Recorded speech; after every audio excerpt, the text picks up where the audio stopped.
Exact, merci beaucoup. Donc maintenant, nous allons passer en fait à une période de questions entre vous, donc, les différents intervenants qui sont là. Vous allez avoir à peu près 3 à 4 minutes pour répondre à chaque question qui va être posée. Est-ce que quelqu'un veut commencer? Monsieur Durand, est-ce que vous avez des questions à apporter au groupe qui est pour les Galsuch, donc pour messieurs Bagnon et l'évêque? Vous pouvez mettre le projecteur? Oui. Une question? Pardon. Ça va le micro, oui. Petite question très, très technique. Je voulais, dans les 18 puits qui sont fracturés, la compagnie Kester en a un. C'est celui qui est identifié comme le puits A263 sur la carte qui est là. Et c'est indiqué comme un puits fracturé. C'est bien ça, M. Baignan? Ce document vient du gouvernement du Québec. J'espère qu'ils n'ont pas fait erreur. Il est identifié avec un symbole puits fracturé, le puits Kester, Saint-Jean-sur-Richelieu, A263, c'est la codification du gouvernement du Québec. C'est Saint-Jean-sur-Richelieu. Oui, et c'est un puits fracturé. Il est... Mais c'est pas un puits non-fracturé. On a fracturé le puits Saint-Jean-sur-Richelieu avec une fracturation conventionnelle. Pardon,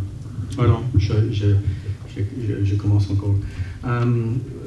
Le puits Saint-Jean-sur-Richelieu est un puits de Quester, mais c'est un puits qui est pas... Qu'est-ce que c'est? Profond. Il n'est pas profond. C'est pas profond.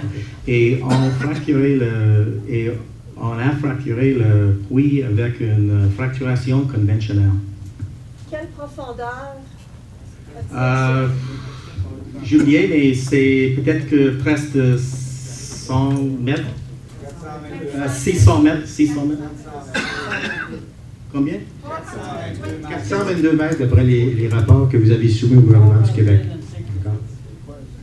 Je vous rappellerai de laisser les intervenants agir entre eux. La période de questions vous permettra justement d'intervenir par la suite. Merci beaucoup. Et aussi, le puits Saint-Jean-sur-Richelieu est pas réussi aussi. On va abandonner le puits parce qu'il n'y a pas beaucoup de gaz là.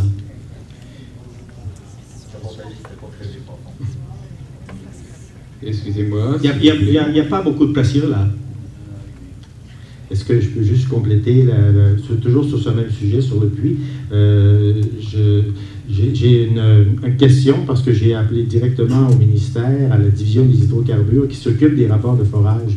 Et par rapport à ce puits toujours, donc qui est fracturé bien moins profondément que la limite de 1000 mètres qui sert de protection, donc on est très près des aquifères en faisant ça, vous avez déposé un rapport qui est daté de la fin septembre. Pourtant, on indique sur la fiche du ministère qu'il y a eu des travaux et que la fracturation a été faite en 2009. Le ministère n'exige pas de rapport de contenu minimal dans les rapports qui sont déposés. Donc, même après le délai de 3 ans, on se ramasse avec un rapport qui, dans le cas du puits de Kester, est à peu près un des moins complets. Je n'y ai rien trouvé dans ce rapport, sauf des fiches de travail quotidien, alors que Junex, Talisman, etc., produisent des rapports beaucoup plus complets. Est-ce exact que le ministère n'a pas un contenu précis exigé pour le dépôt des rapports? Ces rapports-là doivent être déposés, mais vous pouvez mettre n'importe quoi dans le rapport et c'est gelé les informations pendant 3 ans. Est-ce exact? Présentement, oui. Puis je crois, M. Durand, qu'on doit prendre en considération l'étude environnementale stratégique devrait adresser ces problèmes-là. On a besoin d'une loi stricte. J'ai appelé le directeur de l'étude environnementale stratégique et il me dit que eux-mêmes sont plus ou moins au courant du contenu des rapports et que de toute façon, ils n'en divulgueront pas parce qu'ils sont liés par la même loi des mines actuelles qui garde ces rapports confidentiels pour 3 ans. C'est la réponse officielle du directeur de l'évaluation. Tout à fait. Puis moi, ce que je viens de vous dire, c'est pas qu'on va... L'étude environnementale va donner les réponses. L'étude environnementale va orienter sur l'adoption de la nouvelle loi. Mais dans la nouvelle loi, on devra avoir accès à ces informations-là. C'est pour ça que depuis le début, puis que je me promène d'une municipalité à l'autre, pour justement que les gens imposent la nouvelle loi au gouvernement. On ne peut pas juste aller avec qu'est-ce que c'est qui va être fait par l'industrie. Mais la loi doit venir de la base. Oui, bien, de la base, je suis de la base. Alors, avant d'attendre la nouvelle loi, pourquoi est-ce que la compagnie Kester se limite justement à faire un rapport qui parle de 2 semaines de travaux? La fracturation a été faite par après, en 2009. On est actuellement dépassé ce délai. Et si je vous montre le rapport de Kester ici, bien, ça défile, il y a des pages. Ce sont essentiellement des fiches de terrain. Il n'y a strictement rien d'utile, rien sur la fracturation, rien sur les quantités. Donc, l'information pourrait être diffusée librement par les compagnies sans nécessairement chaque fois se rendre au minimum requis par la loi. Pourquoi ne dévancez-vous pas si vous annoncez une certaine transparence? Je ne peux pas répondre pour la compagnie Kester. J'adresse ma question à Michael Bennion.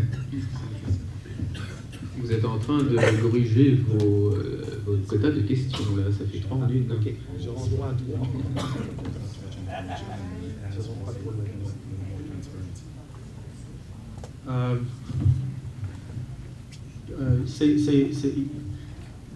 Il n'y a aucune de chose pour le prix que... What do you want to know? We're happy to tell you anything. Le prix est pas réussi, il n'y a pas de gaz là. Il est néanmoins fracturé, il est là pour l'éternité, ce massif fracturé, comme dans tous les... Qu'est-ce que vous voulez? Quelle information vous voulez? Est-ce qu'il y a eu le monitoring microsismique? Non. Je n'ai jamais vu parce qu'il y a une fracturation conventionnelle, monsieur. C'est pas la fracturation pour le gaz du schiste. C'est une petite fracturation. Je pense que 10%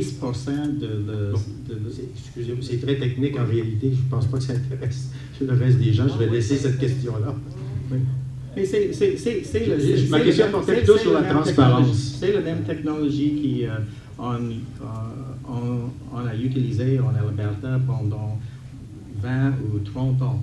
La même technologie. Parce que c'est en anglais, une shallow gas play. C'est pas une play de gaz du schiste comme le nouveau type de play.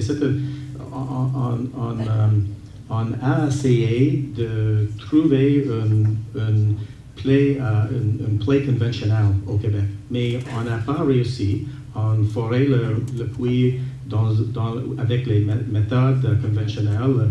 La fracturation et aussi utilise les méthodes conventionnelles aussi. C'est pas le high rate, high pressure fracturation comme Jean Quillet ou les autres. C'est tout à fait une chose différente. Mais il n'y a aucun de problème de protéger l'information, monsieur. Il n'y a aucun de problème. Merci, messieurs. Donc maintenant, ça va être à vous de poser votre question. J'ai pas de questions sur la présentation de Maître Durand.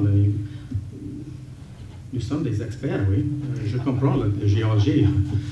On n'a pas besoin d'aider de Maître Durand. Est-ce que vous avez des questions? Présentement, je suis un petit peu sur le même sens que Michael. Moi, je ne suis pas un spécialiste. Ce que moi, je me pose tout le temps comme question, puis que je vois le modèle de M. Durand, et on voit souvent des photos des tunnels en surface.